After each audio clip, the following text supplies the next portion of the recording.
Hallelujah. आइए हम वचन में जाने से पहले प्रार्थना करते हैं। परमेश्वर यीशु, हम मांगते प्रभु वचन दोधारी तलवार के समान आए, लोगों के हृदय में ही नहीं जाए पर उनके जीवन भी बदले। मैं आज के वचन को तेरे हाथ में देती हूँ प्रभु, वचन क्लैरिटी से आए प्रभु। मैं मांगती हूँ कि प्रभु जो भी हम आज वचन से सुनने वाले हैं प्रभु, वो वचन को हम सिर्फ सुने नहीं पर वचन को हमारे जीवन पे लागू करें और उस वचन पर चले प्रभु, क्योंकि वचन सुनने से विश्वास बढ़ता है, वचन पर चलने से आशीष आता है। परमेश्वर, मैं मांगती हूँ कि प्रभु जो भी लोग ये वचन को सुनने वाले हैं परमेश्वर, हर एक के कानों को ब्लेस कर, आशीर्वादित कर, उनके जीवनों को ब्लेस कर प्रभु। वो सिर्फ वचन को सुनने वाले नहीं पर वचन पर चलने वाले लोग बने प्रभु। मैं मांगती हूँ प्रभु हर एक को परमेश्वर आत्मिक कानों को खोल प्रभु, उनके हृदय को खोल और वचन के बीज को अंदर जाने दे और ये वचन का बीज उनके जीवन में 100 गुना फल लाए प्रभु। मैं मांगती हूँ परमेश्वर कि हर एक डिस्ट्रैक्शन यीशु के नाम से चला जाए प्रभु। यीशु के नाम से मैं मांगती हूँ प्रभु कि हर एक चीज़ प्रभु जो भी डिस्ट्रैक्ट कर रही है इस वचन में, यीशु के नाम से हर एक डिस्ट्रैक्शन निकल जाए प्रभु। मैं प्रार्थना करती हूँ कि परमेश्वर जो भी ये वचन आ रहा है, मैं मांगती हूँ कि शैतान इस वचन को चुरा ना पाए और हर एक व्यक्ति के जीवन में जो इस वचन को ग्रहण कर रहा है उसके जीवन में 100 गुना फल पाए वो प्रभु। यीशु के नाम से मैं प्रार्थना करती हूँ। आमेन, आमेन, आमेन। ओके, हम वचन लास्ट टाइम हमने जो वचन देखा था वो वचन हमने 2 राजा 4:1-7 देखा था। ठीक है, 2 राजा 4:1-7। अब वो वचन वापस से मैं पढ़ के नहीं बता रही हूँ आपको, मैं आपको जस्ट ओरली बता रही हूँ ताकि फिर पॉइंट में जा सके।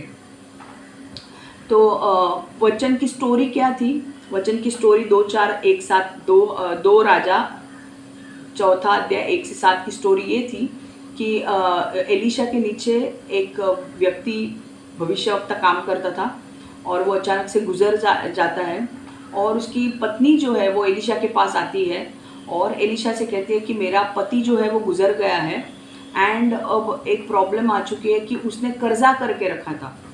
तो अब उसने जो कर्जा करके रखा था, अब ये कर्जे को मैं कैसे लौटाऊं? मेरे पास उतने पैसे नहीं हैं और कर्जदार जो है वो मेरे दरवाजे पर आकर खड़ा हो रहा है, मुझसे पैसे मांग रहा है। अब मैं क्या करूं? तो एलीशा उसे कहता है कि ठीक है, तेरे घर में ऐसी कौन सी वस्तु है? तो कहती है कि मेरे पास तेल है। तो एलीशा कहता है ठीक है, सारे बर्तन जाके, सारे जितने भी तेरे आस पड़ोसी में जाके खाली बर्तन इकट्ठा कर और खाली बर्तन घर पे ला, दरवाज़ा बंद कर और जितना भी तेल तेरे पास है वो खाली बर्तनों में डालना शुरू कर।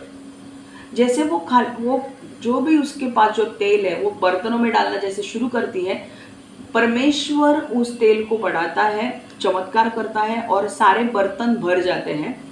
और फिर वो एलीशा को आके कहती है कि एलीशा, मेरे बर्तन जो है वो सारे भर गए हैं। तो एलीशा कहता है कि ओके ठीक है, ये सारे बर्तन में जितना भी तेल है अब तू जाके बेच दे, जितना पैसा आएगा वो पैसे से तू अपना कर्जदार को वो पैसे दे दे और बाकी के पैसों से तू अपना जीवन चला। ठीक है। तो और एक चीज़ मैंने आपको बोलना मैं भूल गई कि जब वो कर्जदार उसके पास आ रहे थे तो वो कर्जदार क्या बोल रहे थे उस औरत को कि अगर तूने हमारा पैसा नहीं दिया तो हम तेरे दोनों बच्चों को उठा के लेकर जाएंगे और उन्हें हम दास बनाएंगे। और पहले के ज़माने में ऐसा होता था कि अगर तुम पैसे अगर नहीं दे सकते हो तो तुम्हारे लोग, तुम ना किसी के घर में दास बन के रहोगे। दास बन के रहोगे मतलब नौकर बन के रहोगे, उनके सारे काम तुम्हें करने पड़ेंगे नौकर की तरह। और वो नहीं चाहती थी कि उसके दोनों बच्चे एलीशा के दास बने, वो कर्जदार के दास बने। ठीक है, तो ये स्टोरी है। अब हम सेकेंड पॉइंट देखते हैं कि ये स्टोरी से हमें दूसरा पॉइंट क्या सीखना है। तो दूसरा पॉइंट ये है कि God will use what you have to turn around your financial situation.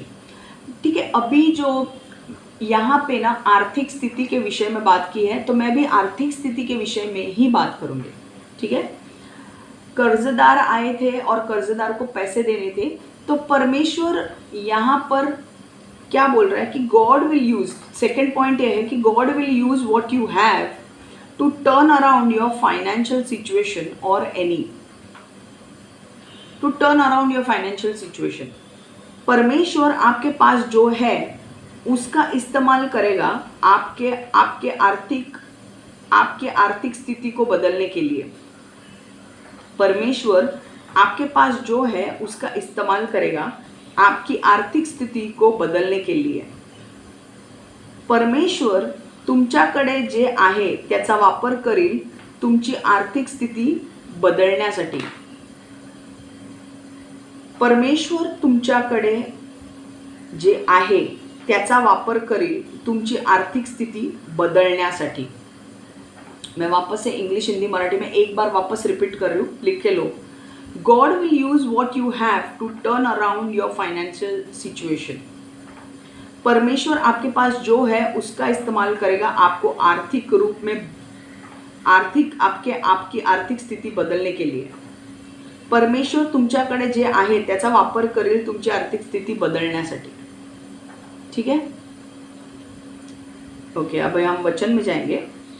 देखो एलिशा जो था ना, जब वो स्त्री एलिशा के पास आई बोलने के लिए कि देख मेरा जो पति था वो एलिशा तेरे अंडर काम करता था, भविष्यवक्ता का काम करता था, और अब वो मर चुका है और मुझे उसने कर्जा लेके रखा था और अब वो मुझे कर्जा देना है और मेरे पास वो कर्जा देने के लिए बिल्कुल पैसे नहीं है, तो मैं अब क्या करूं। तो एलिशा ने उसे ये नहीं बोला कि भाई विधवा को कि तो एलिशा ने विधवा स्त्री को ये नहीं बोला कि ठीक है चल मैं तेरे कर्जदार से बात करता हूँ या मैं तुझे पैसे देता हूँ तू कर्जदार को दे दे। ये सारी चीज़ें नहीं बोली एलिशा ने। एलिशा चाहता था तो एलिशा पैसे दे सकता था विधवा स्त्री को कि चल मैं तुझे पैसे देता हूँ तू कर्जदार को दे दे, या मैं तेरे कर्जदार से बात करता हूँ तेरा कर्जा माफ करने के लिए। ठीक है, वो भी एलिशा ने नहीं किया। और आपको पता है कि एलिशा की पहुंच इतनी थी कि वो राजाओं के साथ बात करता था, वो मिलिट्री कमांडर के हाईएस्ट लेवल के मिलिट्री के जो कमांडर थे उसके साथ एलिशा बात करता था। मतलब एलिशा राजा के साथ बात करता था, मतलब बाकी लोग तो कुछ भी नहीं है उसके सामने। और उसकी पहुंच इतनी थी, उसका इन्फ्लुएंस इतना था कि राजा भी उसकी बात मानता था। तो इसीलिए यहाँ पर एक ऐसा ये था कि विधवा स्त्री के लिए एलिशा क्या कर सकता था। विधवा स्त्री के लिए एलिशा जाकर उस कर्जदार से बात कर सकता था, और वो कर्जदार अगर एलिशा को देखता ना तो वो कर्जदार उसका कर्जा पूरा माफ भी कर देता। क्यों? क्योंकि एलिशा की पोजीशन उसकी उतनी है कि भाई एलिशा अगर बोलेगा तो वो कर्जदार कर्जा माफ कर देगा।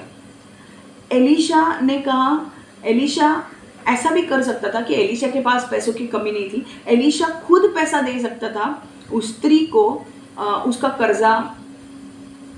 उसका कर्जा निकालने के लिए कि भाई मैं तुझे पैसे देता हूँ तू कर्जदार को दे और तेरे बच्चों को छुड़ा ले, मतलब तेरे बच्चे नहीं होंगे, दास नहीं बनेंगे। पर एलिशा ने दोनों में से ऐसा कुछ भी नहीं किया।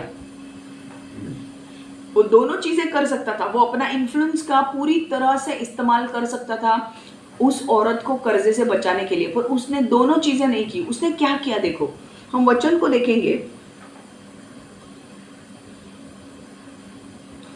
ये वचन जो पॉइंट है हम उस वचन को देखेंगे, और मैं चाहती हूँ कि वचन को ध्यान से आप सुने। इंग्लिश में मैं पढ़ रही हूँ 2 Kings 4:1 and 2। A certain woman of the wives of the sons of the prophets cried out to Elisha saying, your servant my husband is dead, and you know that your servant feared the Lord, and the creditor is coming to take my 2 sons to be his slaves. So Elisha said to her, what shall I do for you? Tell me, what do you have in the house? And she said, your maid servant has nothing in the house but jar of oil. ठीक है, अब हम मराठी में पढ़ेंगे। 2 राजे 4:1-2 वचन मी वाचते। एकदा संदेष्टाच्या शिष्यांनी स्त्रियांपैकी एकीने अलिशाकडे घारणे केले। ती म्हणाली, तुझा सेवक माझा नवरा मरून गेला आहे.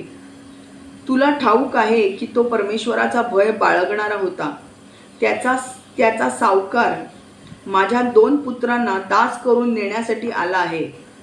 अलिशाने तिला विचारले, मी तुझ्यासाठी काय करू हे मला सांग. तुझ्या घरात काय आहे?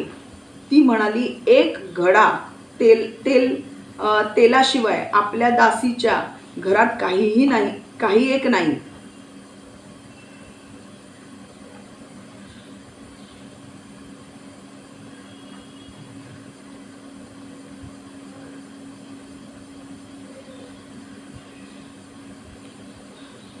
दो राजा 4:1-2 पढ़ रही हूँ मैं.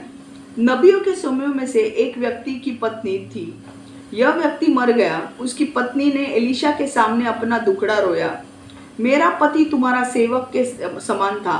अब मेरा पति मर गया है. तुम जानते हो कि वह यहोवा का सम्मान करता था, किंतु उस पर एक व्यक्ति का कर्ज था, और अब वह व्यक्ति मेरे 2 लड़कों को अपना दास बनाने के लिए लेने आ रहा है. एलिशा ने पूछा, मैं तुम्हारी सहायता कैसे कर सकता हूँ? मुझे बताओ कि तुम्हारे घर में क्या है. उस स्त्री ने कहा, मेरे घर में कुछ नहीं, मेरे पास केवल जैतून का तेल का एक घड़ा है. देखो यह पॉइंट, दूसरा जो पॉइंटर है, इसके ऊपर ध्यान से देखो. एलिशा ने क्या पूछा उसे कि मैंने कहा ना, एलिशा ने ना तो पैसे दिए उस कर्जदार को देने के लिए, विधवा को, ना ही एलिशा ने उस कर्जदार से बात की. एलिशा ने देखो कुछ और ही चीज़ की, और वो चीज़ परमेश्वर की ओर से थी. एलिशा ने उसे क्या पूछा कि मैं तेरी सहायता कैसे कर सकता हूँ, मतलब मैं तेरी मदद कैसे कर सकता हूँ. तो और फिर उसने पूछा कि मुझे बताओ कि तुम्हारे घर में क्या है. तो पहले एलिशा ने बोला कि मैं तेरी मदद कैसे कर सकता हूँ, तू मुझे बता, और मुझे एक और चीज़ बता कि तेरे घर में क्या है. तो उस स्त्री ने कहा, मेरे घर में कुछ नहीं, मेरे पास केवल जैतून का तेल एक घड़ा है. मतलब वो स्त्री कहती है कि मेरे पास घर में ना कुछ भी नहीं है, मेरे पास सिर्फ एक घड़ा है जिसमें जैतून का तेल भरा है. Hallelujah, man. अब ये पॉइंट याद रखना जो मैं आगे बोल रही हूँ, ठीक है. आपको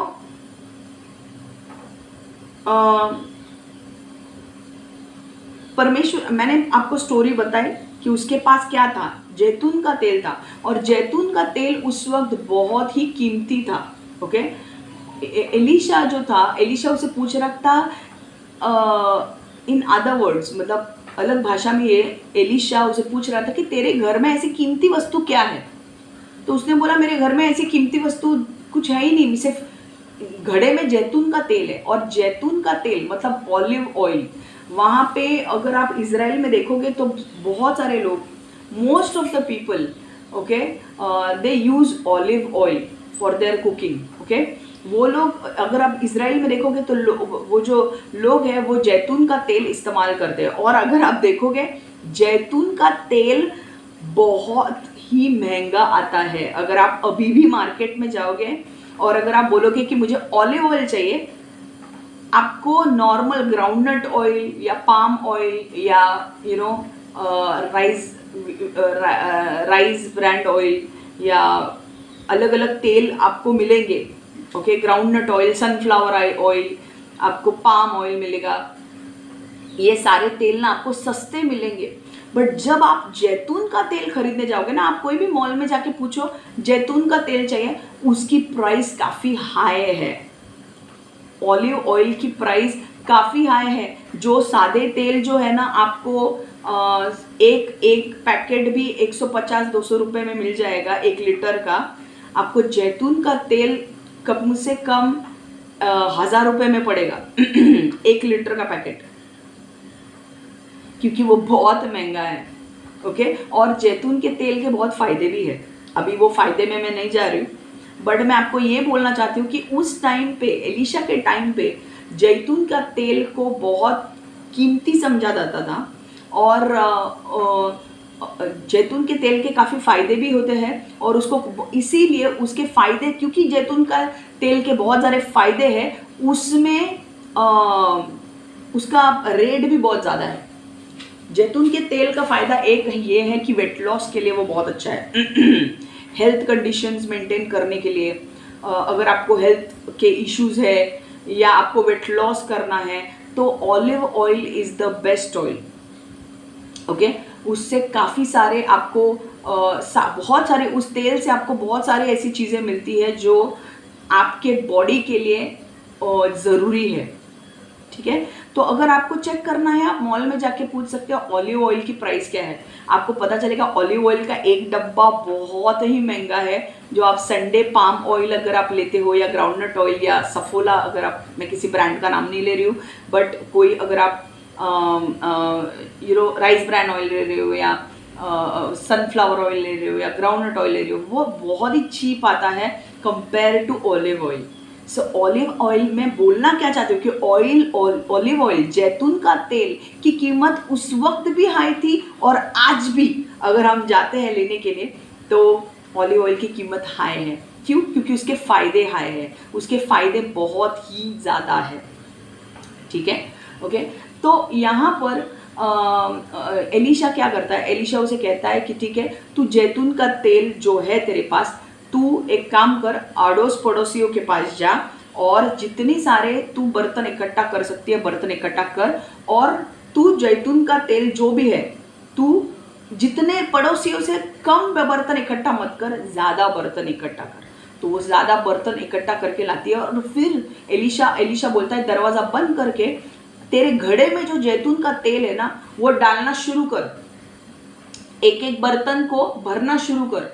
और जैसे वो डालती गई बर्तनों में जैतून का तेल अपना, उसका सिर्फ घड़ा इतना ही था, पर उसके बर्तन, सपोजिंग मान लो उसने सबसे मांग के 25 बर्तन लाए होंगे, पर उसका घड़ा इतना ही है। तो जैसे वो डालने लगी ना, बढ़ता ही गया तेल, बढ़ता गया और 25 जो बर्तन थे ना वो तेल से भर गए। जब उसने अपने बच्चों को भी अपने साथ लिया था काम करने के लिए, और बच्चों का काम था एक एक बाल्टी लाके देना उसको, और वो जैतून का तेल उसमें डाल रही थी। तो उसका घड़ा सिर्फ इतना था, पर ये चमत्कार था जो तेल बढ़ रहा था, राइट। और जैसे वो डाल रही थी तो सारे बर्तन भर रहे थे जैतून के तेल से।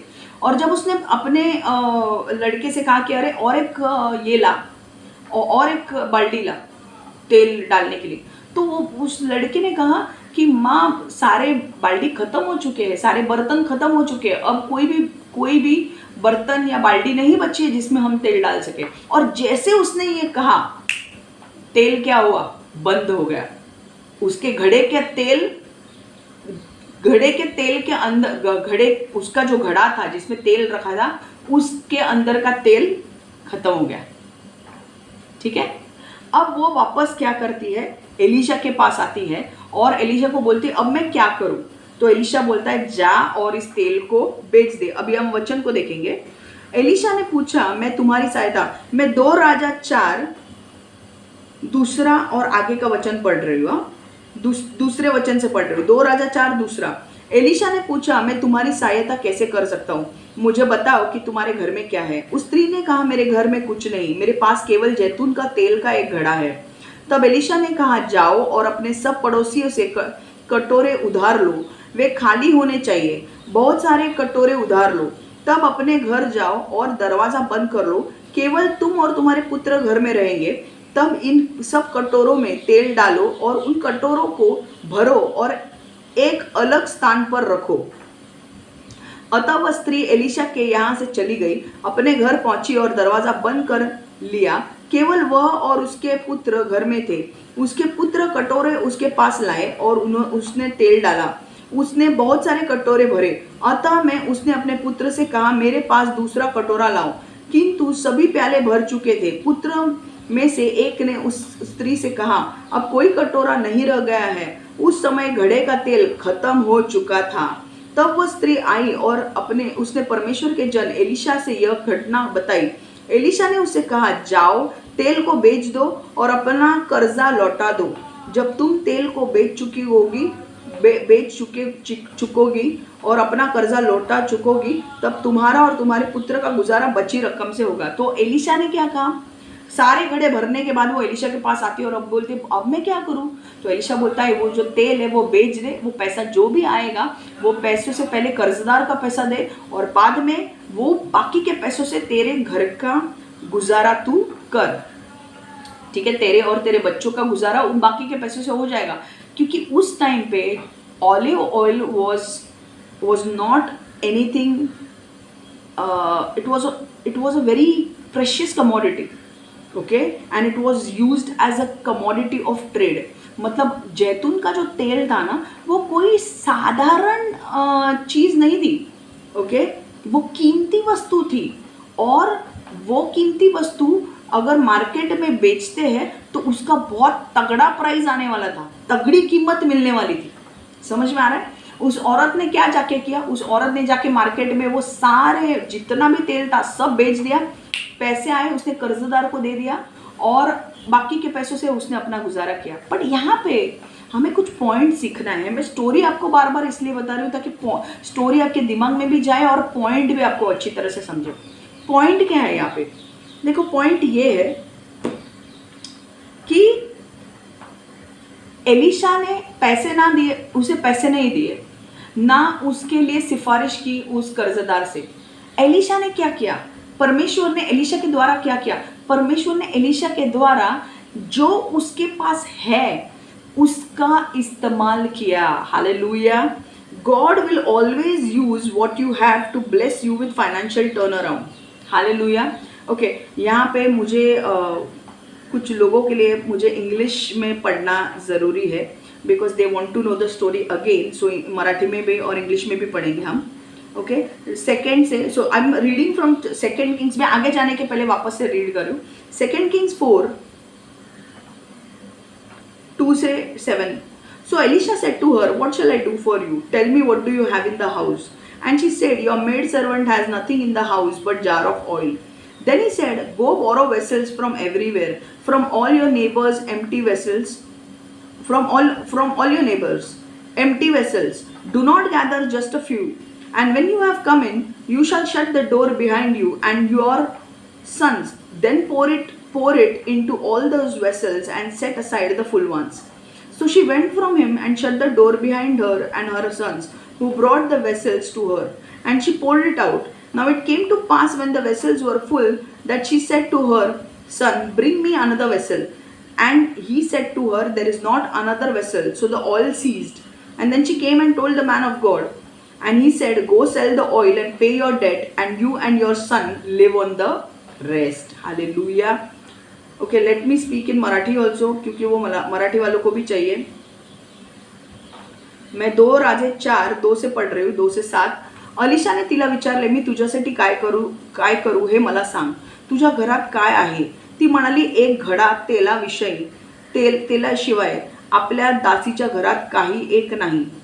तो तिला म्हणाला, तू जा आणि बाहेरून आपल्या शेजार पाजाऱ्यांकडून बरीचशी रिकामी भांडी मागून आण, मग आपल्या पुत्रासह घरात जाऊन दार बंद कर व त्या सर्व भांड्यातील तेल ओत आणि भांडे भरले ते बाजूला ठेव। ती त्याच्यापासून गेली आणि आपल्या पुत्रांसह आपल्या घरात जाऊन तिने दार बंद केले। ते तिच्याकडे भांडी आणत ती भांडी ती भरत जाईल। सर्व भांडी भरल्यावर ती आपल्या पुत्रांना म्हणाली, मला आणखीन एक भांड आणून दे। त्याने म्हटले, आता एकही भांडे उरले नाही। तेव्हा तेल वाढायचे थांबले। तिने जाऊन देवाच्या माणसाला हे सांगितले। तो म्हणाला, जा तेल विकून आपले कर्ज फेड व जे शिल्लक राहील त्यावर आपला व आपल्या पुत्रांचा निर्वाह कर। हालेलुया, आमेन। ठीक है, अब यहाँ पे पॉइंट क्या है? देखो पॉइंट ये है कि एलिशा ने ना तो उसे पैसे दिए और ना ही अपने इन्फ्लुएंस का इस्तेमाल किया। परमेश्वर ने एलिशा से कहा कि उसे बोल उसके घर में क्या ऐसी चीज है जो कीमती है। तो एलिशा ने उसे पूछा कि भाई तेरे घर में ऐसी कौन सी चीज है जो कीमती है, मुझे बता। तो उसने कहा कि मेरे पास कुछ भी नहीं है, मेरे पास सिर्फ जैतून के तेल का एक घड़ा है।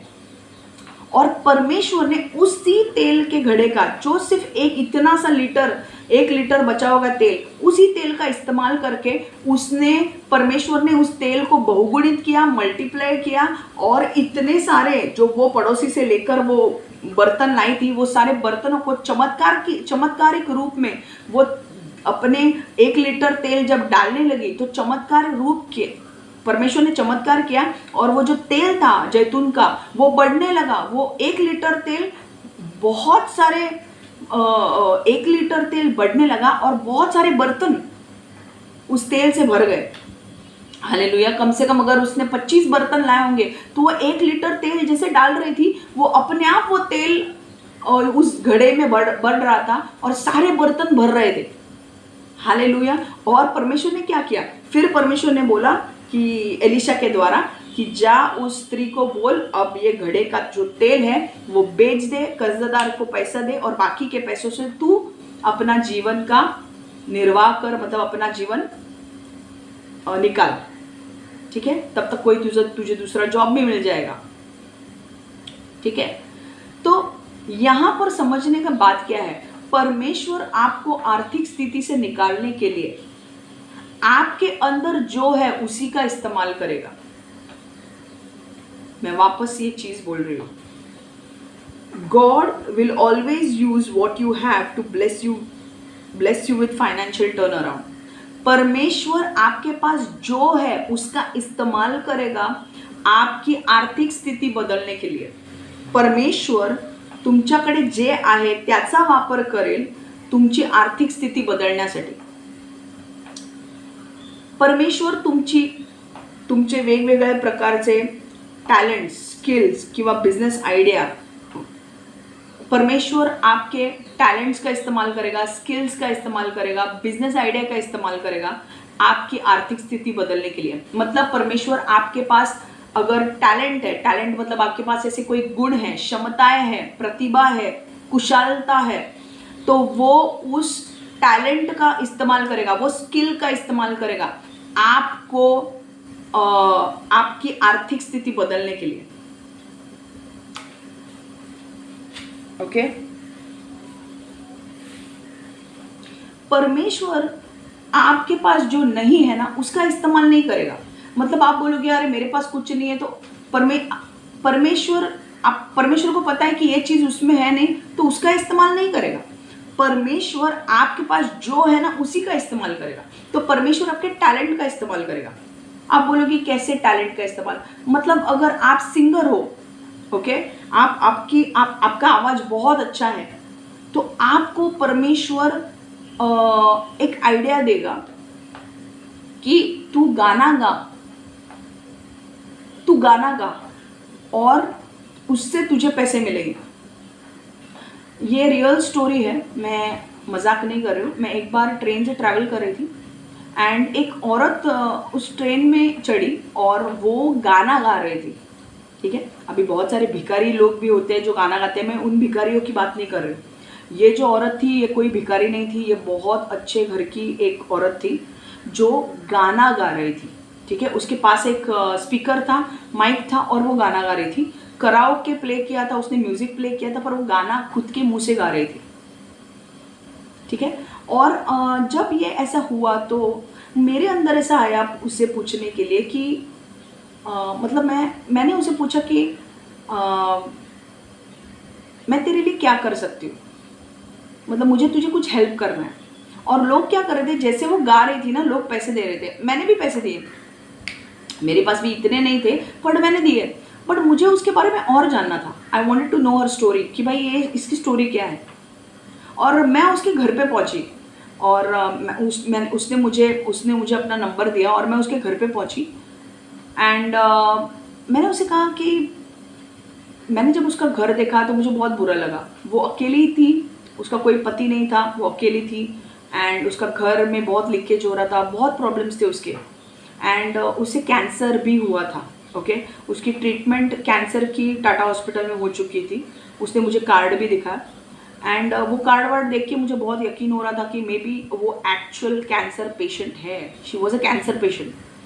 अब बिकॉज उसके घर वाले और ये बात थी कि उसके जो घर वाले थे, मतलब मम्मी पापा, वो सारे गुजर चुके थे। उसके भाई बहन जो भी थे उसके सब गुजर चुके थे। वो अकेली थी, वो अकेली रह रही थी।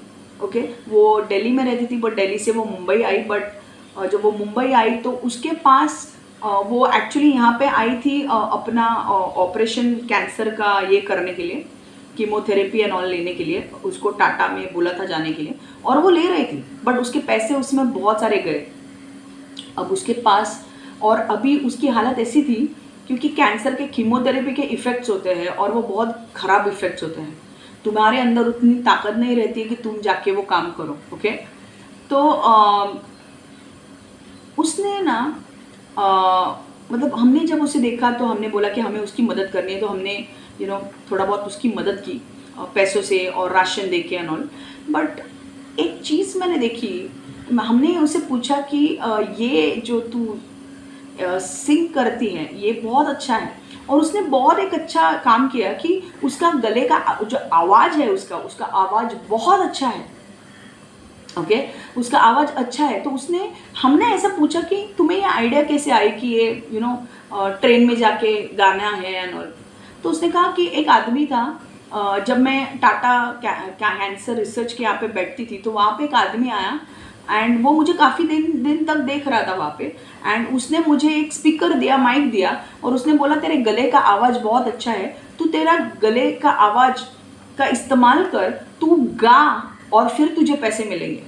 और वो पहले तो उसे डर लग रहा था, पर जब वो अपना टैलेंट इस्तेमाल करने लगी, जब उसकी क्षमता, जो उसे गले का आवाज़ उसका अच्छा था, जब वो गाने लगी, तो ट्रेन में वो चढ़ती थी, ट्रेन में वो गाने लगी, वो स्पीकर लगाती थी, स्पीकर में गाना नहीं आता था, बैकग्राउंड म्यूजिक प्ले होता था, और वो गाना गाती थी। तो लोग उसका आवाज़ सुनकर उसे पैसे देने लगे।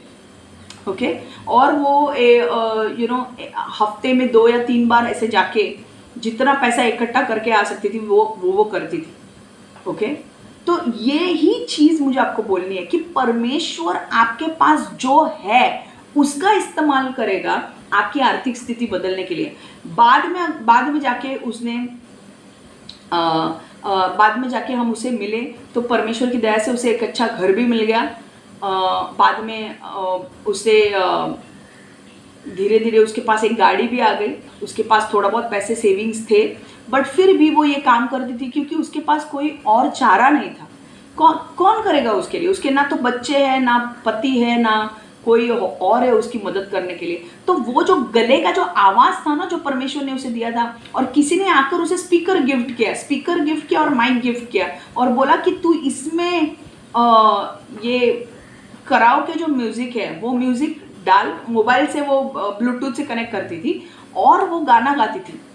और जब वो ट्रेन में बैठती थी तो ट्रेन में जब वो गाना गाना शुरू करती थी तो जैसे नॉर्मल भिखारी गाते हैं वैसे नहीं, उसका आवाज़ बहुत अच्छा है। तो जैसे वो गाती थी तो लोग खुश होकर उसे पैसे देते थे। ओके, अब कुछ लोग 100 रुपये देते होते, कुछ लोग 100-200 देते होंगे, मुझे नहीं पता, बट उसके वजह से उसका घर चलता था।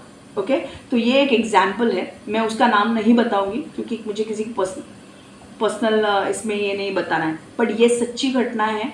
ये मैंने उसका, और जो उसे दूसरा जो घर मिला था जहाँ पे उसके जो भाई बहन थे, उसकी जो प्रॉपर्टी थी जो उसके नाम पर थी, वो प्रॉपर्टी बेचकर उसने अच्छी जो जहाँ पे रह रही थी वो ख़राब था, वो रेंटल प्लेस, और मैंने उसे कहा था कि तू यहाँ से निकल, और जो प्रॉपर्टी उसे मिली वो बहुत अच्छी मिली। बट फिर भी उसने वो गाना गाना नहीं छोड़ा क्योंकि वो एक ही ज़रिया थी जिससे वो पैसा कमा सकती थी। उसे अपने कैंसर की दवाई लाने के लिए भी वो करना पड़ता था ताकि कैंसर की दवाई ला सके और वो अपना गुजारा कर सके, रोज़ का खाना भी खा सके और कैंसर का मेडिसिन भी ला सके। तो परमेश्वर यहाँ पे क्या बता रहा है? परमेश्वर आपके पास जो नहीं है उसका इस्तेमाल नहीं करेगा, जो आपके पास है उसका इस्तेमाल करेगा। शायद आप अच्छे डांसर हो तो परमेश्वर आपको बोलेगा कि तू एक डांस एकेडमी ज्वाइन कर। वो डांस एकेडमी को परमेश्वर बोलेगा कि तू डांस एकेडमी ज्वाइन कर, डांस सीख, और डांस एकेडमी का शो कहीं तो उस डांस एकेडमी के लोगों को कोई तो बंदा स्पॉन्सर करेगा कि भाई तुम आके यहाँ पे डांस करो और बाद में उनको पैसे मिलेंगे। तो जो भी तुम्हारा टैलेंट है वो पैसा, वो परमेश्वर तुम्हें उस टैलेंट का इस्तेमाल करेगा। God will use what you have, जो आपके पास है परमेश्वर उसका इस्तेमाल करेगा आपकी आर्थिक स्थिति बदलने के लिए। आप बोलोगे कई कई बार ऐसा भी हो सकता है कि आपको परमेश्वर बिजनेस आइडिया देगा कि भाई तेरे पास अभी तुझे नहीं समझ में आ रहा है ना कि तेरा टैलेंट क्या है या क्या, तो गॉड तुम्हें बिजनेस आइडिया देगा। जब तुम प्रेयर करोगे कि गॉड मुझे बताना कि मुझे आर्थिक स्थिति चेंज करने के लिए मुझे क्या करना पड़ेगा, गॉड तुम्हें बिजनेस आइडिया देगा कि भाई तू अंडे का बिजनेस लगा, या तो फिर तू वड़ा पाव का बिजनेस लगा, या तो फिर छोटे से शुरुआत कर। परमेश्वर देखो, परमेश्वर की शुरुआत हमेशा छोटे से होती है पर उसका अंत काफी बड़ा होता है। परमेश्वर जब तुम्हारी शुरुआत करेगा ना वो बहुत छोटे से करेगा बट उसका अंत बहुत बड़ा होगा। आप बोलेंगे कि ये वड़ा पाव क्या, अरे वड़ा पाव क्या नहीं, परमेश्वर अगर आपको बोल रहा है वड़ा पाव का बिजनेस चालू करने के लिए तो करो, क्योंकि परमेश्वर की उपस्थिति अगर उस आपके साथ है ना तो आपका वड़ा पाव खाने के लिए लोग दूर दूर से आएंगे। मैंने कहीं सुना था, मैंने एक बंदे का वीडियो देखा था और वो इंदौर का है, मैं नाम किसी का नहीं लेने वाली हूँ। वो बंदा कुछ बहुत ही स्पेशल कचौरी बनाता है, ठीक है, एंड काफ़ी फेमस हो गया वो कचौरी वाला। तो एक बड़े इंडस्ट्रियलिस्ट है, तो उसने वो वीडियो में बताया कि एक बहुत बड़ा इंडस्ट्रियलिस्ट है, उसके घर पे फंक्शन है, तो वो फंक्शन के लिए उस कचौरी वाले को इनविटेशन दिया था कि तेरी कचौरी तू यहाँ पे बेचेगा, ठीक है। तो ऐसे नॉर्मल बंदे तो बड़े बड़े इंडस्ट्रियलिस्ट के घर पे तो जा नहीं सकते, बट वो वाला जो कचौरी वाला जो था ना, उसकी कचौरी बनाने का जो स्टाइल था वो बहुत अलग था और उसकी कचौरी इंदौर में फेमस हो गई थी। एंड उस कचौरी वाले को वो जो बड़ा इंडस्ट्रियलिस्ट है उसने कहा कि मेरे को ये कचौरी वाला चाहिए, मेरे यहाँ पे फंक्शन है, ये कचौरी वाला कचौरी बेचेगा, राइट। तो तुम्हारे देखो उसके स्किल्स, वो कचौरी वाले के जो स्किल्स थे खाना बनाने के, वो स्किल्स परमेश्वर ने यूज़ किए उसे वो इंडस्ट्रियलिस्ट के घर पे वहाँ पे कचौरी देने के लिए। आपको क्या लगता है तो पैसा कम दिया होगा उसको? बहुत पैसा दिया होगा उसको वहाँ पे आने के लिए, कचौरी बनाने के लिए। समझ में आ रहा है आपको? तो परमेश्वर आपको आपके पास जो है उसका इस्तेमाल करेगा आपको ग्रोथ देने के लिए। आप बोल सकते हो कि अच्छा, दूसरा पॉइंट आपके मन में आ सकता है कि हाँ, बहुत सारे लोगों के तो गुण दिखते हैं कि उनमें क्या है क्या नहीं, हमको तो कुछ पता ही नहीं है हमारे पास कौन से गुण हैं, ठीक है। ठीक है, पहला हम एक वचन देखेंगे। मुझे सिर्फ आपको ये बताना है कि परमेश्वर जो आपके पास थोड़ा है ना, अगर आपको पता है कि मेरे पास ये थोड़ा है तो आपका थोड़ा इस्तेमाल करेगा बड़ा करने के लिए। मैं आपको ये वचन आपको बताना चाहती हूँ, it's very important. Luka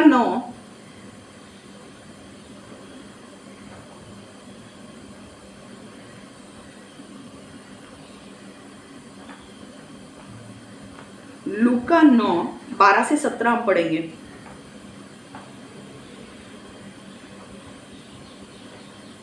look 9:12 to 17, ठीक है। When the day began to wear away, the 12 came and said to him, send the multitude away, that they may go into the surrounding towns and country and lodge and get provisions. For we are in a deserted place here. But he said to them, you give them something to eat. And they said, we have no more than 5 loaves and 2 fish, unless we go and buy food for all these people. For there were about 5,000 men. Then he said to his disciples, make them sit down in the groups of 50. And they did it so, and made them all sit down. Then he took the 5 loaves and 2 fish, and looking up to heaven, he blessed and broke them and gave them to disciples to set before the multitude. So they all ate and were filled, and 12 baskets of the leftover fragments were taken up by them. Hallelujah. अब ये story क्या है मैं बता रही हूँ, मुझे मराठी में पढ़ने दो, हिंदी में भी पढ़ने दो। लूका 9:12 से 17। ये क्या हो रहा है, मैं बैकग्राउंड आपको बता रही हूँ। यीशु उनको प्रचार कर रहा है, लोग उसके आजू बाजू में बैठे हैं, यीशु उनको प्रचार कर रहा है। दोपहर का टाइम हो चुका है और अब उनको भूख लगी होगी, तो खाना देने का टाइम हो रहा था। तो यीशु उनको उसके यीशु के जो चेले थे ना, कम से कम 5,000 लोग यीशु के आसपास बैठे थे यीशु का वचन सुनने के लिए। और यीशु का वचन वो सुबह से सुन ही रहे थे, दोपहर हो गई। तो यीशु के चेले आके उसको बोलने लगे कि यार यीशु, ये जो लोग हैं ना, इनको तू वापस भेज दे। वो आजू बाजू के शहर गांव में जाके वहाँ से खाना लेके अपने लिए बना के वो खा लेंगे, वरना हम लोग इतने सारे 5,000 लोगों को कैसे खिलाएंगे। तो यीशु ने उनको बोला कि तुम खिलाओ। तो उन्होंने बोला कि हमारे पास तो कुछ भी नहीं है सिवाय 2 मछली और 5 रोटी के, हमारे पास कुछ है ही नहीं। 2 मछली 5 रोटी उनके पास, एक लड़का आया था, उसके डब्बे में 2 मछली 5 रोटी थी। तो उन्होंने बोला कि हमारे पास कुछ भी नहीं है, हम कैसे इनको खिलाए, हमारे पास सिर्फ 2 मछली और 5 रोटी है। तो यीशु ने कहा उस डब्बे को मेरे पास लाओ। तो उस डब्बे को यीशु के पास लाए। यीशु ने उस डब्बे को हाथ में रखा और परमेश्वर की ओर देखा और परमेश्वर को धन्यवाद दिया। और यीशु ने कहा कि अब ये डब्बे को लो और बांटना शुरू करो, 2 मछली 5 रोटी। जैसे वो लोग, अब आप सोच सकते हो, चेले भी सोचने लगेंगे भाई 5,000 लोग बैठे हैं, 2 मछली 5 रोटी, 5,000 लोगों को थोड़ी ये होने वाली है। 2 मछली 5 रोटी से काम थोड़ी बनने वाला है। 5,000 लोगों को तो कितनी मछली और रोटी चाहिए। बट जैसे वो चेले 2 मछली और 5 रोटी बांटते गए ना, वो अपने आप मछली बढ़ती गई, अपने आप रोटी बढ़ती गई और चमत्कार हुआ। हालेलुया। उनके पास क्या था? चेलों के पास, उनके पास कुछ नहीं था, सिर्फ 2 मछली 5 रोटी थी। पर जब परमेश्वर ने उस 2 मछली 5 रोटी को परमेश्वर की ओर पे देखा, यीशु ने उस 2 मछली 5 रोटी को लिया और परमेश्वर को धन्यवाद दिया। परमेश्वर ने चमत्कार किया। चमत्कार क्या था कि वो 2 मछली और 5 रोटी बढ़ती गई, multiplied. 2 fish and 5 loaves of bread multiplied. 2 मछली 5 रोटी बढ़ती गई और 5,000 लोगों ने खाना खाया। और इतना ही नहीं, खाना खाने के बाद 12 टोकरी रोटी बची थी, फिश बचे थे 12 टोकरी। ओके, इतना खाया कि 12 टोकरी फिश और ब्रेड बचा था और वो लोग एक एक टोकरी लेकर जा रहे थे। ओके, अब मैंने बैकग्राउंड बता दिया। मैं हिंदी और मराठी में पढ़ने वाली हूँ, ठीक है? तो बाद में पॉइंट बता रही हूँ। दिवस उतरू लागला तेव्हा ते 12 प्रेषित जवळ घेऊन, लूक 9 12 ते 17, लूक 9 12 ते 17 मी वाचते। दिवस उतरू लागला तेव्हा ते 12 प्रेषित जवळ येऊन त्याला म्हणजे येशूला म्हणाले, लोकां समुदायाला निरोप द्या, म्हणजे ते भोवातल्या गावात व शेतमळ्यात जाऊन उतरतील व खाण्याची सोय करतील, कारण आपण येथे रानात ठिकाणी आहोत. पण तो त्यांना म्हणाला, कोण म्हणाला? येशू. तुम्हीच त्यांना खायला द्या. ते म्हणाले, आम्ही जाऊन या लोकांसाठी अन्न विकत आणले नाही, तर 5 भाकरी व 2 मासे एवढ्याशिवाय आमच्याजवळ काही नाही. कारण सुमारे 5,000 पुरुष होते. कारण ते सुमारे 5,000 पुरुष होते. तेव्हा त्यांनी आपल्या शिष्यांना सांगितले, सुमारे 50 जणांची पंक्ती करून त्यांना बसव. सगळ्यांना कसं बसव? 50ची पंक्ती कर, 50 लोकांना बसव, मी पुढचं बघतो. त्याने त्याचप्रमाणे करून सर्वांना बसवले. तेव्हा त्याने 5 भाकरी व 2 मासे घेऊन वर स्वर्गाकडे पाहून त्यांना आशीर्वाद दिला आणि त्यांचे तुकडे करून ते लोकां समुदायाला वाढण्याकरता शिष्यांजवळ दिले. तेव्हा सर्वजण जेवून तृप्त झाले आणि उरलेले 12 टोपल्या तुकडे त्यांनी उचलून घेतले. हालेलुया, आमेन. हिंदी में पढ़ रही हूँ.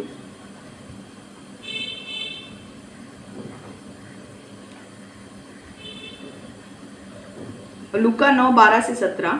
जब दिन ढलने लग रहा था तो वे 12 उसके पास आए और बोले, भीड़ को विदा कर ताकि वे आसपास के गांव और खेतों में जाकर आश्रय और भोजन पा सके, क्योंकि हम यहाँ सुंदर निर्जन स्थान में हैं. हम यहाँ सुदूर निर्जन स्थान में हैं. किंतु उसने उनसे कहा, तुम ही उन्हें खाने को कुछ दो. वे बोले, हमारे पास बस 5 रोटियां और 2 मछलियां को छोड़कर और कुछ भी नहीं है। तू यह तो नहीं चाहता है कि हम जाए और इन सब के लिए भोजन मोल लेकर आए? वहां लगभग 5,000 पुरुष थे। किंतु यीशु ने अपने शिष्यों से कहा, उन्हें 50-50 के समूह में बिठा दे। सो उन्होंने वैसे ही किया और हर किसी को बिठा दिया। फिर यीशु ने 5 रोटियों और 2 मछलियों को लेकर स्वर्ग की ओर देखते हुए उनके लिए परमेश्वर को धन्यवाद दिया और फिर उनके टुकड़े करते हुए उन्हें अपने शिष्यों को दिया कि वे लोग को परोस दे।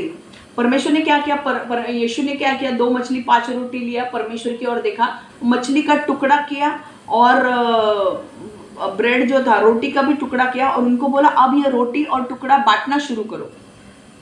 तब सब लोग खाकर तृप्त हुए। जैसे जैसे वो टुकड़े बांटते गए मछली का और ब्रेड का, वो मछली और रोटी खत्म ही नहीं हो रही थी, वो बढ़ती गई और 5,000 लोगों ने खाना खाया।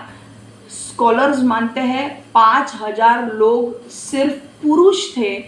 बहुत सारे स्कॉलर्स मानते हैं कि औरतें भी थी और बच्चे भी थे, तो टोटल मिलकर 25,000 लोग थे जो खाना खा रहे थे।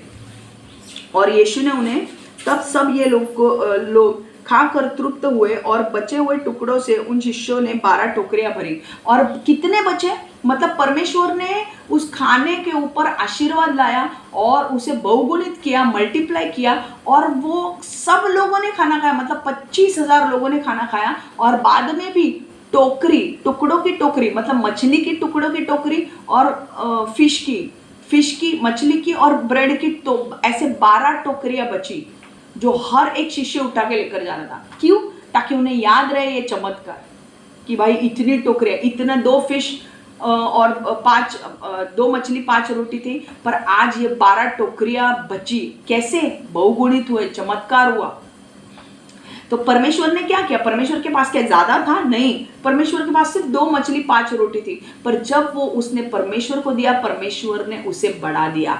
जो टैलेंट, जो स्किल, जो क्षमता है, जो प्रतिभा, जो कुशलता आपके अंदर है, वो परमेश्वर को दो, परमेश्वर उसे बढ़ाएगा। अगर आप अकाउंट्स में अच्छे हो, अकाउंट्स में काम करो। अगर आप इंजीनियरिंग में अच्छे हो, इंजीनियरिंग का काम करो। अगर आप आपके हाथों से अच्छे काम करते हो, अगर आपको पॉट बनाने का काम आता है, वो पॉट बनाने का काम करो, आपको उसमें परमेश्वर बढ़ोतरी देगा। अगर आपको प्लम्बिंग का काम अच्छा लगता है, कुछ लोग होते हैं अपने हाथों से बहुत अच्छा काम करते हैं, वायरिंग, इलेक्ट्रिशियन का काम, सबको नहीं जमता इलेक्ट्रिशियन का काम। जो आपको ऐसा लगता है कि नहीं मैं इलेक्ट्रिशियन का काम, आपके अंदर आपको झांक के देखना है कि मैं कौन सा काम कर सकता हूँ, वही काम को परमेश्वर उसी काम को इस्तेमाल करेगा आपको आपके आर्थिक स्थिति से निकालने के लिए। अगर आपको ऐसा लगता है कि नहीं मैं अभी नया हूँ पर मेरे घर पे पैसे की जरूरत है, आप सोचो आप कौन से इसमें अच्छे हो। आप इलेक्ट्रिशियन का काम अच्छा कर सकते हो, आप इलेक्ट्रिशियन का काम करना शुरू करो। थोड़े दिन के बाद आपका हाथ इतना बैठ जाएगा, परमेश्वर आपको अच्छा अनुग्रह देगा वो काम करने के लिए, और आगे चल के आप इलेक्ट्रिशियन का काम ना, आपको बड़े बड़े ऑर्डर्स आएंगे, बड़े बड़े बिल्डिंग में इलेक्ट्रिक बोर्ड डालने के। आप छोटे से शुरुआत करोगे बट परमेश्वर उसे बड़ा बनाएगा। अगर आप वो काम, आप आपका टैलेंट इस्तेमाल करते हो और वो टैलेंट आप परमेश्वर के हाथ में देते हो, परमेश्वर उसी टैलेंट को बढ़ाएगा। आज आप एक छोटे व्यक्ति हो, घर पे जाके इलेक्ट्रिक बोर्ड में आप लोगों की फिटिंग करके देते हो, कुछ प्रॉब्लम हुआ, शॉर्ट सर्किट हुआ, ये हुआ वो हुआ, आप उसको ठीक करते हो। आप अभी 3-4 साल हो गए आप उस पर काम कर रहे हो, अभी आपको पता चल गया कि कैसे काम होता है। एक वक्त आएगा जब परमेश्वर आपको बड़े बड़े जो बिल्डिंग्स है वो बिल्डिंग में फिटिंग करने का काम आपको देगा, और आपको आपके अंडर लोगों को रखना पड़ेगा, उनको सिखाना पड़ेगा कि भाई इतने बिल्डिंग में इतने 6 महीने में इलेक्ट्रिक फिटिंग्स बैठने चाहिए।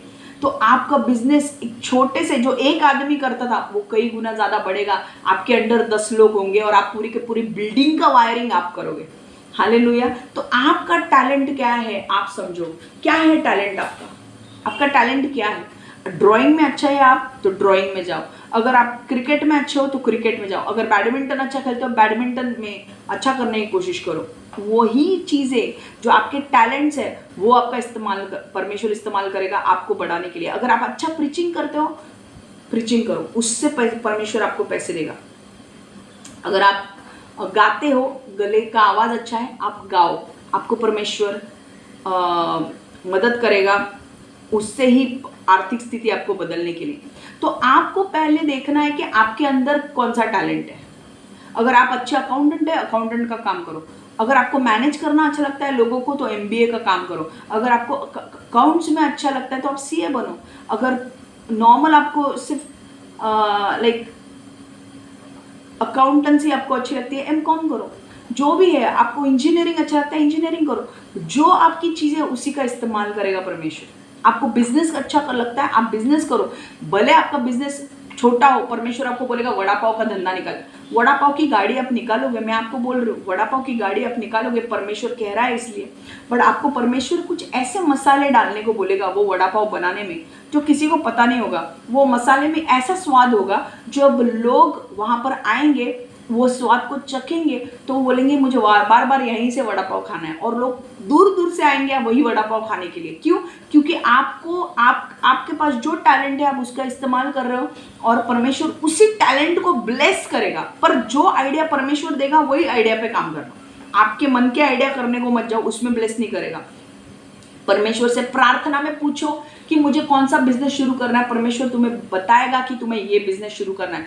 आपको उस बिजनेस का एबीसीडी भी पता नहीं है, कोई बात नहीं, परमेश्वर आपको ऐसे लोग देगा जो आपको उसका एबीसीडी बताएंगे और आपको उसके बारे में नॉलेज देंगे, और फिर वो काम शुरू करो। परमेश्वर आपको, भले शुरुआत छोटी होगी, एक वड़ा पाव की गाड़ी होगी, पर वो वड़ा पाव खाने के लिए पागल की तरह लाइन लगेगी। और बाद में आप बोलोगे कि भाई हमको और भी फ्रेंचाइजी खोलने हैं। आपके लिए आपके पास लोग आएंगे, बोलेंगे कि आपका वड़ा पाव हमारे यहाँ पे रखो स्टॉल में, हमारे यहाँ पे भी बिकेंगे। फ्रेंचाइजी खोलेंगे आप दूसरी। मैं ये बोल रही हूँ आपको, ये होगा।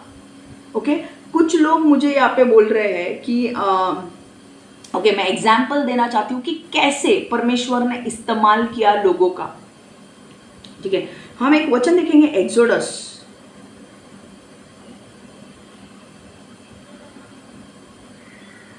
पूरा किया, राइट। हम एक वचन देखेंगे एक्सोडस में कि परमेश्वर कैसे स्किल्ड, आप स्किल्ड वर्कर हो, सपोज आपको स्किल मतलब आपको छिलने का काम अच्छी तरह से आता है, लकड़ियों का आप केन फर्नीचर बनाते हो या ये बनाते हो, जो भी आपका क्वालिटी है, टैलेंट है, आप वो बनाओ। आप अच्छा चाय बनाते हो, चाय वाले बनाओ भाई। तुम्हारा चाय पीने के लिए बड़े बड़े बेंटली आएगी और गाड़ी रुकेगी तुम्हारे चाय की दुकान के सामने, और तुम्हारा चाय पीनी। आई एम टेलिंग यू, मैं आऊंगी तुम्हारा चाय पीने के लिए। आई एम टेलिंग यू, चाय अगर बच्चा अच्छा बनाने का तुमको क्वालिटी है, तुम अच्छा चाय बनाते हो, चाय बनाने का ये डालो। कॉफ़ी बनाने का आता है, कॉफ़ी बनाओ। अरे बड़े बड़े गाड़ियों की लाइन लगेगी और उतर के बोलेंगे भाई चाय देना अंदर। बाहर नहीं निकलेंगे, बोलेंगे अंदर डाल, अंदर दे, कांच लगा के अंदर पियेंगे चाय। बट तुम्हारी चाय पीने के लिए वो छोटे से स्टॉल के बाहर बड़ी बड़ी गाड़ियों की लाइन लगेगी। और मैं आऊँगी भाई, मैं आऊँगी पीने के लिए, मुझे बहुत अच्छा लगता है चाय। अगर आप अच्छा बना रहे हो, मैं पक्का आऊँगी आपको चाय पीने के लिए। ठीक है, अभी सब लोग चाय बनाने का धंधा चालू मत करो। जिसका जो है टैलेंट, आपको वही करना है। आपका टैलेंट है चाय बनाना, आपको पता है कि आपके पास क्या है। ठीक है, और भी एक क्वेश्चन है जो मैं लेने वाली हूँ, पर आपको मैं पहला ये वचन बताने वाली हूँ। Exodus 31 3-5।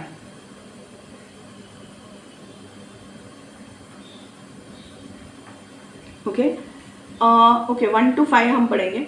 Artisans for building the tabernacle. Then the Lord spoke to Moses, saying, See, I have called by name Bezalel, the son of Uri, the son of Hur, of the tribe of Judah, and I have filled him with the Spirit of God, in wisdom, in understanding, in knowledge, and in all manner of workmanship, to design artistic works, to work in gold, in silver, in bronze, in cutting jewels, for setting in carving wood, and to work in all manner of workmanship. Hallelujah, amen.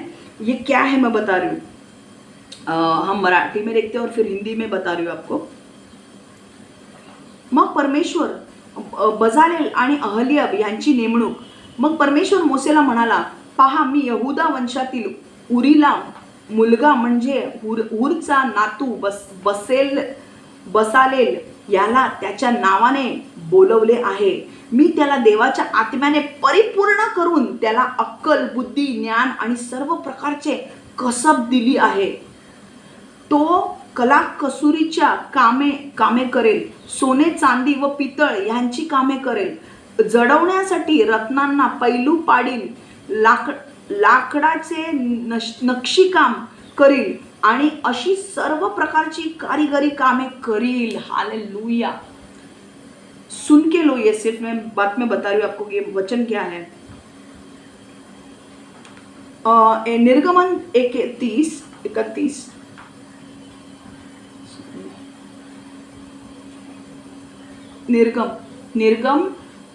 निर्गम 31:3-5 वाचलं था. आता हम निर्गमन 31:1 से 5 पढ़ रहे हैं. निर्गमन 1 से 5 देखना है, ठीक है. बसलेल और ओहोलियाब. तब यहोवा ने मूसा से कहा, मैंने यहूदा के कबील से उरी के पुत्र बसलेल को चुना है. उरो हूर का पुत्र था. मैंने बसलेल को परमेश्वर की आत्मा से भर दिया है, अर्थात मैंने उसे सभी प्रकार की चीज़ों को करने का ज्ञान और निपुणता दे दी है. बसलेल बहुत अच्छा शिल्पकार है और वह सोना, चांदी तथा कंसे की चीज़ें बना सकता है. बसलेल सुंदर रत्नों को काट और जड़ सकता है. वह लकड़ी का भी काम कर सकता है. बसलेल सब प्रकार के काम कर सकता है. हालेलुया, आमेन. यहाँ पे परमेश्वर क्या बोल रहा है, देखो. मूसा को परमेश्वर ने बोला गया था कि मूसा को परमेश्वर ने बोला कि देखो, अब तुम लोग इजराइल से बाहर निकले हो, पर मेरे लिए एक तंबू बनाओ. तंबू मतलब एक जगह बनाओ जहां पर मेरी उपस्थिति रहेगी. ओके, वहां पर परमेश्वर की उपस्थिति रहेगी और दूर जगह पे लोग आ सकते हैं और मेरी आराधना कर सकते हैं या मेरे लिए बलि चढ़ा सकते हैं. तो परमेश्वर ने मूसा को तंबू बनाने का आदेश दिया. और तंबू बनाने का आदेश दिया तो सिर्फ मैं अभी 1-2 शब्द में तंबू बनाने का आदेश में क्या क्या था बता नहीं सकती, पर सारे मेजरमेंट्स दिए थे कि तंबू कैसे बनाना है. ओके, सो मैंने कहा था मोस्ट होली प्लेस एंड बाहर की जो रूम है वो सारे लोगों की है जहाँ पे वो बलि चढ़ा सकते हैं. बट होली प्लेस के अंदर सिर्फ याजक आएंगे. मोस्ट होली प्लेस पे महायाजक आएगा, ठीक है. तो ये इस तरीके से तंबू बनाना था. और तंबू में बहुत सारे वुडन जो लकड़े की जो चीज़ें थी वो लगानी थी, सोने की चीज़ें जो लगानी थी, हीरे जवाहरात लगाने थे. तो मूसा ने, जब मूसा के पास ये काम आया तो मूसा ने बोला, अब मैं ये काम तो मुझे नहीं आता, मैं कहाँ से ये काम करने के लिए लोगों को लाऊं. तो परमेश्वर तब उसे कहता है कि बसलेल करके जो व्यक्ति है यहूदा के गोत्र से, उसको मैंने अक्ल दी है, उसके अंदर मैंने पवित्र आत्मा से उसे भरा है, उसे ज्ञान बुद्धि से भरा है, उसे लकड़े को छीलना भी अच्छी तरह से आता है और वो सोने के रत्नों का भी काम कर सकता है. देखो वो क्या बोल रहा है परमेश्वर, देखो वापस पढ़ रही हूँ मैं. तब यहोवा ने मूसा से कहा, मैंने यहूदा के कबीले से उरो के पुत्र बसलेल को चुना है. उरो हूर का पुत्र था. मैंने बसलेल को परमेश्वर की आत्मा से भर दिया है. उस काम के लिए परमेश्वर का आत्मा उस टाइम पे आता था और फिर निकल जाता था. अर्थात मैंने उसे सभी प्रकार की चीजों को करने का ज्ञान और निपुणता दे दी है. तो परमेश्वर क्या है, यहाँ से पता चलता है कि परमेश्वर तुम्हारे अंदर क्वालिटीज देता है. हालेलुया, परमेश्वर तुम्हारे अंदर क्वालिटीज देता है. परमेश्वर ने क्या बोला, मैंने पवित्र आत्मा उसे दिया है. तो पवित्र आत्मा उसके अंदर नहीं था, पवित्र आत्मा टेम्पररी उसके ऊपर आया था वो काम करने के लिए. मैंने बसलेल को परमेश्वर का आत्मा से भर दिया है, अर्थात मैंने उसे सभी प्रकार की चीजों को करने का ज्ञान और निपुणता दे दी है. बसलेल बहुत अच्छा शिल्पकार है और वह सोने, चांदी तथा कांसे की चीजें बना सकता है. मतलब सोना, चांदी या कांसे की चीजों भी तुम दोगे और जो मैंने तुम्हें कहा है ना बनाने के लिए वो बना के देगा. बसलेल सुंदर रत्नों को काट और जड़ सकता है. मतलब सुंदर रत्नों को, मतलब अगर तुम्हारे पास डायमंड, हीरे वो है ना, तो उसको भी वो काट सकता है और उसका भी वो कुछ अच्छा बना सकता है. वह लकड़ी का भी काम कर सकता है. तो उसने कहा कि वो लकड़ी का भी काम कर सकता है. बसलेल सब प्रकार के काम कर सकता है. तो यहाँ पर क्या मुझे बोलना है कि परमेश्वर ने मूसा को एक काम दिया कि भाई तुझे मेरे लिए तंबू बनाना है, टैबरनैकल बनाना है। पर टैबरनैकल सिर्फ बनाना नहीं था, उसमें बहुत सारे लकड़ी का काम करने का था, हीरे जवाहरात उस पर डालने थे। और ये काम करने के लिए मूसा नहीं कर सकता था, क्योंकि मूसा के अंदर वो कारीगरी नहीं थी। तो वो किसको दी थी? बसलेल को। तो परमेश्वर ने कहा बसलेल को मैंने चुना है ये काम करने के लिए, और बसलेल ये काम करेगा।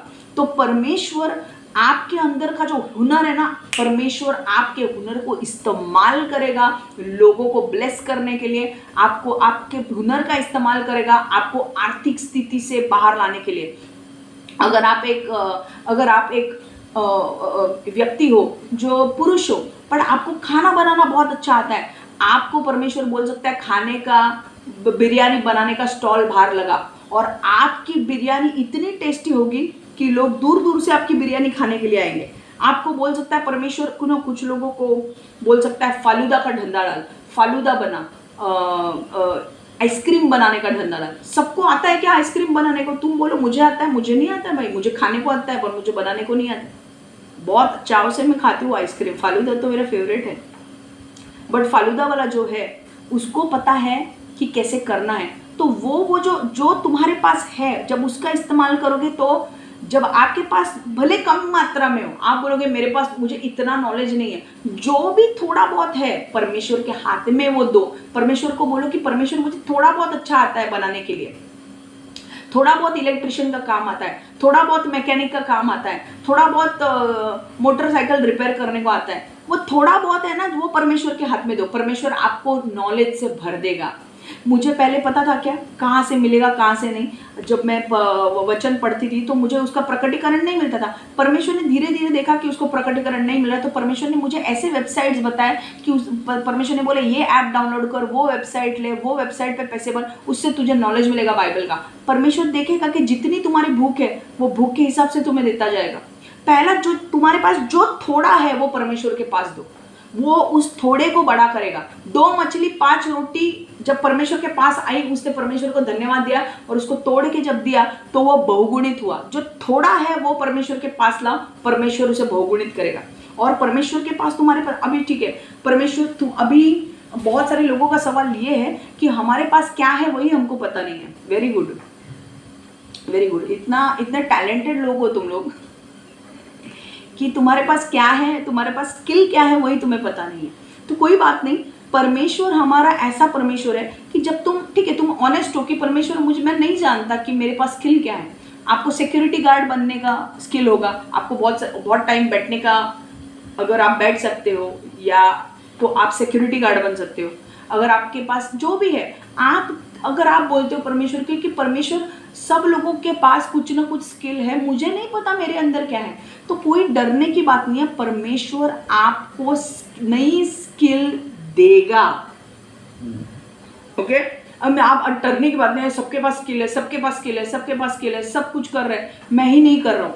कोई बात नहीं, परमेश्वर बोलेगा कि अभी के लिए तो एक काम कर।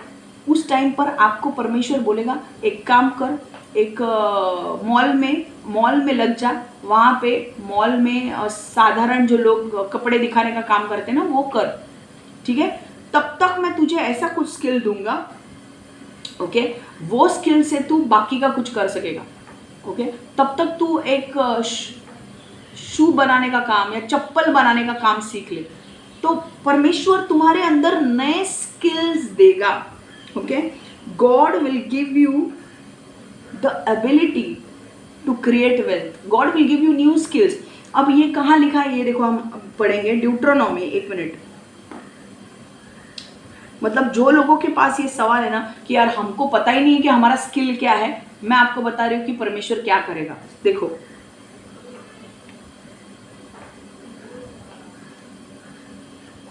ड्यूट्रोनॉमी 8:18, ड्यूट्रोनॉमी 8:18,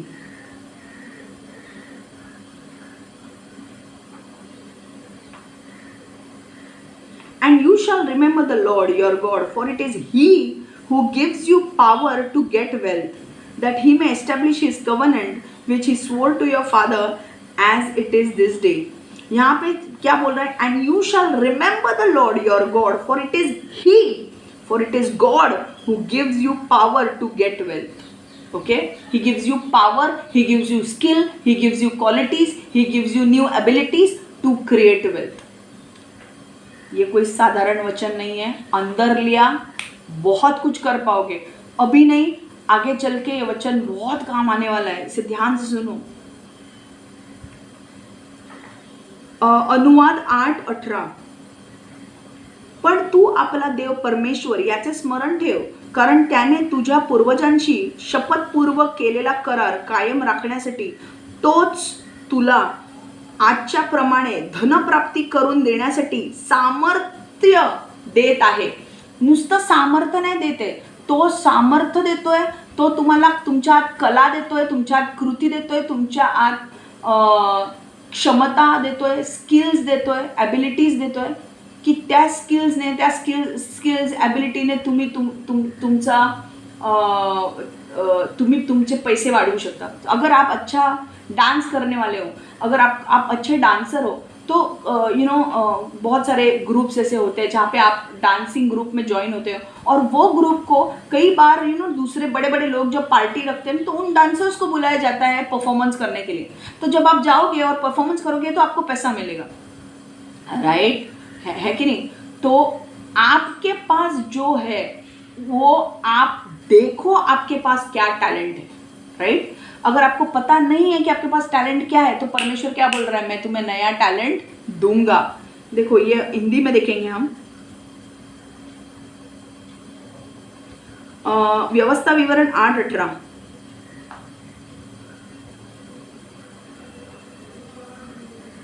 यहोवा अपने परमेश्वर को याद रखो कि वह ही एक है जो तुम्हें ये कार्य करने की शक्ति देता है.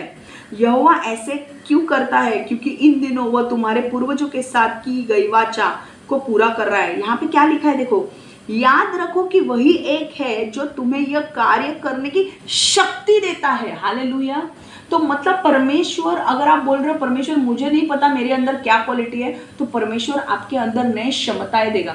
और आपको ना जब नए क्षमताएं देगा ना, तो आपको वो परमेश्वर ना दिखाएगा कि देख ये तू पहले नहीं कर पाता था, अभी तू कर पा रहा है. समझ में आ रहा है? नई नई क्षमताएं देगा आपको, और आप जब वो करोगे ना तो आपको ऐसा लगेगा कि हाँ मैं कर पा रहा हूँ. आपको परमेश्वर अचानक से अगर आप बैठे हो और आप परमेश्वर में आए हो और आप परमेश्वर को बोल रहे हो परमेश्वर मेरे पास कोई जॉब नहीं है और मुझे पता भी नहीं है कि मेरे पास क्या टैलेंट है, परमेश्वर आपके अंदर ना एक इच्छा देगा. वो कौन सी इच्छा होगी? आप बोलोगे मुझे ना टेलरिंग करने का मन कर रहा है, टेलरिंग का जॉब करने का मन कर रहा है. बट आपको टेलरिंग करने के लिए आपको कपड़े सीने का मन कर रहा है, बट आप बोल रहे हो कि मेरे को टेलर बनना है, बट मुझे उसका नॉलेज ही नहीं है कैसे बनना है. तो परमेश्वर आपको बताएगा, पहले एक दिन बताएगा कि आपको टेलरिंग का काम करना है. तो आप बोलोगे ठीक है आज गॉड ने मुझे टेलरिंग का बताया, पर आगे क्या करना है? थोड़े दिन के बाद जब आपके अंदर ये चीज़ जाएगी कि आपको टेलरिंग का काम करना है, थोड़े दिन के बाद परमेश्वर आपको ऐसे किसी व्यक्ति का शॉप दिखाएगा, ऐसे किसी व्यक्ति का शॉप दिखाएगा या पैम्पलेट आपको देगा जहाँ पे टेलरिंग के कोर्सेज होते हैं. तो आपको वो पैम्पलेट मिल जाएगा या आपको वो शॉप मिल जाएगा जहाँ पे टेलरिंग सिखाया जाता है. तो आप वो पैम्पलेट लाओगे, परमेश्वर आपसे बात करेगा कि यहाँ पे टेलरिंग के कोर्सेज होते हैं, टेलरिंग सिखाया जाता है, तू यहाँ पे जा, 3 महीने का कोर्स है, ये पैसे भर और टेलरिंग का कोर्स सीख और फिर तू अपना टेलरिंग का काम कर. तो जैसा वो जाएगा, वो टेलरिंग का कोर्स 3 महीने करेगा, उसको टेलरिंग का काम आ गया. अब वो आएगा, वो पूछेगा परमेश्वर अब मैं क्या करूँ? तो परमेश्वर बोलेगा देख अभी तुझे शॉप लेने की ज़रूरत नहीं है, क्योंकि इतना पैसा है नहीं शॉप लेने का. अभी तू घर से शुरू कर, और घर पे बोर्ड लगा कि यहाँ पे ऑल्टरेशन या कपड़े सीखे मिलेंगे. तो तू एक घर के बाहर बोर्ड लगा. जैसे वो परमेश्वर का सुन के घर के बाहर बोर्ड लगाता है कि यहाँ पे ऑल्टरेशन करके मिलेगा या फिर यहाँ पे कपड़े सीखे मिलेंगे जेंट्स के, लेडीज़ के, तो यहाँ पे लोग परमेश्वर जैसे जैसे परमेश्वर देखेगा कि मैं उसको जो बोल रहा हूँ वो एक एक बात मान रहा है, परमेश्वर उसे ब्लेस करते जाएगा। परमेश्वर बोलेगा कि मैंने उसको बोला था टेलरिंग का जॉब करने के लिए, वो टेलरिंग का जॉब करने के लिए वो तैयार हुआ। मैंने उसे दिखाया कोर्स करना है, वो उसने कोर्स कंप्लीट कर लिया। अब वो मेरे ऊपर डिपेंड है कि आगे क्या करना है। तो मैं उसे बोल रहा हूँ कि अब तू क्या कर, एक बोर्ड लगा तेरे घर के बाहर, घर के दूसरा शॉप लेने की जरूरत नहीं है, घर के बाहर बोर्ड लगा कि यहाँ पे ऑल्ट्रेशन होता है, जेंट्स के लेडीज के कपड़े सीखे मिलेंगे। तू ये लगा और विश्वास रख कि परमेश्वर तेरे पास क्लाइंट्स को भेजेगा। और परमेश्वर वो क्या करेगा, वो बोलेगा परमेश्वर तूने बोला है ना बोर्ड लगाने के लिए, वो जाएगा, वो बोर्ड बनवा के लेगा और वो बोर्ड अपने घर के बाहर लगाएगा। जैसे वो बोर्ड बाहर लगाएगा, परमेश्वर उसके पास धीरे धीरे लोगों को भेजना शुरू करेगा। उसकी कलाकृति में परमेश्वर, क्योंकि ये परमेश्वर का आदर करता है, परमेश्वर उसके काम में इतनी निपुणता देगा, इतनी क्वालिटी देगा उसके काम में कि लोग हैरान हो जाएंगे, बोलेंगे भाई शर्ट सिलाया तो क्या शर्ट सिलाया है, पैंट सिलाई तो क्या पैंट सिलाई, परफेक्ट, कोई चीज कमी नहीं है, कोई ये नहीं है, परफेक्ट सिलाया है। कमीज सलवार कमीज सिलाया है तो क्या सिलाया है, परफेक्ट सिलाया है। और आपकी ना माउथ पब्लिसिटी लोग करने लगेंगे, ये परमेश्वर आप क्यों, क्योंकि आप परमेश्वर के पीछे चल रहे हैं। परमेश्वर आपके स्किल्स को ब्लेस करेगा, आपके स्किल्स में बढ़ोतरी लाएगा, आपके स्किल्स में, आपके टैलेंट में वो ब्लेसिंग्स देगा। जैसे जैसे परमेश्वर के पास 2 मछली 5 रोटी आए और उसने परमेश्वर को दिया, ओके, उसने परमेश्वर को दिया, यीशु ने परमेश्वर को दिखा कि परमेश्वर ये इतना ही है, इसे ब्लेस कर। परमेश्वर ने क्या किया, पिता ने उस 2 मछली 5 रोटी के ऊपर आशीर्वाद लाया कि बढ़ते जा, वो बढ़ता गया। वैसे ही जब आपका छोटा टैलेंट है, आप परमेश्वर के सामने लाओगे, परमेश्वर पहले 2 क्लाइंट आएंगे, वो 2 क्लाइंट को जब आपका काम अच्छा लगेगा, वो जाके बाहर बोलेंगे कि अरे यहाँ पे अच्छा सीता है, इससे ब्लाउज सीखे ले, इससे सलवार कमीज सीखे ले, इससे शर्ट सीखे ले। तो 2 से 4, 4 से 8, पूरा मोहल्ला, धीरे धीरे पूरा मोहल्ला आने लगेगा आपके यहाँ पे कपड़े सीने के लिए। क्यों? क्योंकि आपके अंदर जो निपुणता है ना, वो किसी और में नहीं होगी। क्यों? क्योंकि आप परमेश्वर के हिसाब से चल रहे हो, आप परमेश्वर जो बोल रहा है वो कर रहे हो। तो परमेश्वर वो आपको स्किल्स देगा, वो क्वालिटीज देगा, वो एबिलिटी देगा जो और किसी में नहीं होगी। एंड आप देखोगे वो क्यों करेगा परमेश्वर? क्योंकि आप परमेश्वर पे विश्वास करते हो। और यही बात परमेश्वर को पसंद है। आपने परमेश्वर से विश्वास करके आपने कोर्स, आपके अंदर आपने टेलरिंग का कोर्स ज्वाइन करने का, आपने आपके मकसद क्या था आपका, टेलर बनने का। तो आपने मकसद को अपने अंदर लिया, मकसद के हिसाब से आपने टेलरिंग का कोर्स किया और कोर्स करने के बाद बोर्ड भी लगाया। अब परमेश्वर का काम है लोगों को भेजना, परमेश्वर भेजेगा। समझ में आ रहा है? सो परमेश्वर आपके पास जो है उसी का इस्तेमाल करेगा आपको आर्थिक स्थिति से बाहर निकालने के लिए। आपने डाले होंगे 6,000 रुपये, 10,000 रुपये टेलरिंग का कोर्स सीखने के लिए, बट आपके पास इतने क्लाइंट्स आएंगे, आपको एक वक्त ऐसा होगा कि भाई इतना काम है, आपको आपके नीचे लोग रखने पड़ेंगे। आपको बाद में परमेश्वर बोलेगा अब घर पे नहीं हो सकता भाई, अब इतने कपड़े आके घर पे कहाँ रखेगा, आपको शॉप लेना पड़ेगा। आपकी टेलरिंग के लिए एक नया शॉप लेना पड़ेगा, वहाँ पे नए लोगों को काम करने के लिए रखना पड़ेगा। और आप 10,000 जो टेलरिंग के लिए आपने दिए थे ना, आप 1 साल में 1 लाख रुपए कमाओगे और 10,000 आप ये भी कर लोगे कि यार 10,000 क्या, मैंने एक साल में 1 लाख रुपए कमा लिए। आपका जैसे और जितना आप, और ये मत भूलना कि जब आपको पैसा परमेश्वर देता है, see it is God who gives you the ability to create wealth. परमेश्वर आपको क्षमताएं, प्रतिभा, कला कृति देता है पैसा कमाने के लिए। पर जब आपको वो पैसे मिलेंगे तो कभी परमेश्वर को मत भूलना, परमेश्वर का हिस्सा निकालना, परमेश्वर के ताइद, परमेश्वर के ऑफरिंग परमेश्वर के लिए निकालना। कई बार आपके पास पैसे नहीं भी होंगे, आपके पास आप कमा भी नहीं रहे हो, थोड़ा बहुत तो पैसा आप परमेश्वर के लिए फिर भी निकालना आप पैसे परमेश्वर के लिए, आपको ज़रूर उसका आशीष मिलेगा। मैं आपको यही बोल रही हूँ कि आपका बिजनेस जब बढ़ेगा नहीं, जो भी बढ़ रहा है उसमें से आप आपके ताइद और ऑफरिंग देना मत भूलना, क्योंकि जान लो ये चीज़ परमेश्वर ने आपको दी है और परमेश्वर का हिस्सा है, वो उसे मत चुराओ। परमेश्वर का हिस्सा परमेश्वर को दो। हालेलुया। इससे आप दिखाते हो कि you are valuing God, you are valuing God, you are valuing God's principles. ठीक है, सो यहीं पे मैं समाप्त कर रही हूँ। सो अगर आपको ऐसा लगता है कि यार मेरे पास कौन सा गिफ्ट है ही नहीं, मेरे पास क्वालिटी नहीं है, परमेश्वर से मांगो, घुटने पे जाओ, परमेश्वर से मांगो। परमेश्वर आपके अंदर क्वालिटी देगा, आपके अंदर स्किल देगा।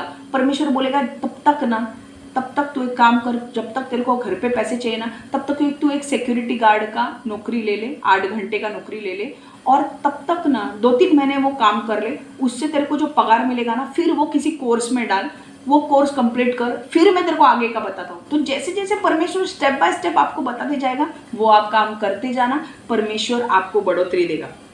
पहला पैसा सिक्योरिटी गार्ड में 3 महीने काम किया, चलो उसका पैसा आया। टेलरिंग का कोर्स के लिए दिया, टेलरिंग का कोर्स कर लिया।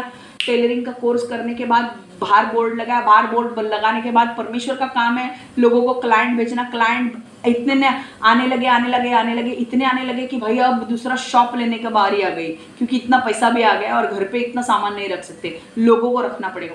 तो धीरे धीरे परमेश्वर आपको ग्रोथ देगा, आमेन। पर आपको परमेश्वर के हिसाब से चलना पड़ेगा, right. You have to live according to the word of God. जब आप परमेश्वर के हिसाब से चलोगे, परमेश्वर will bless you. Okay, so please डरिए मत, परमेश्वर जो आपके पास है उसी का इस्तेमाल करेगा। अगर आप बिजनेस में अच्छे हो, परमेश्वर आपको बिजनेस में इस्तेमाल करेगा, आमेन। अरे अगर आप बिजनेस में अच्छे भी नहीं हो ना, पर आप परमेश्वर के पीछे चलने वाले व्यक्ति हो ना, परमेश्वर आपको स्किल्स देगा बिजनेस कैसे करना है।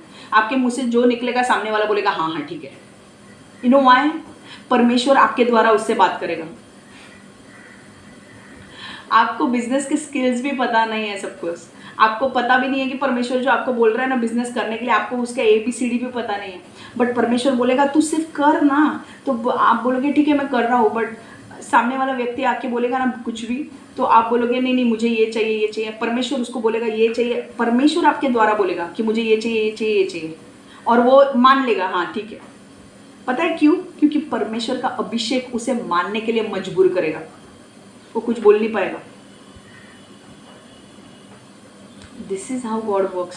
If He wants to bless you, He's like, I am the creator of the universe. मैंने गैलेक्सीज, प्लैनेट्स बनाए हैं।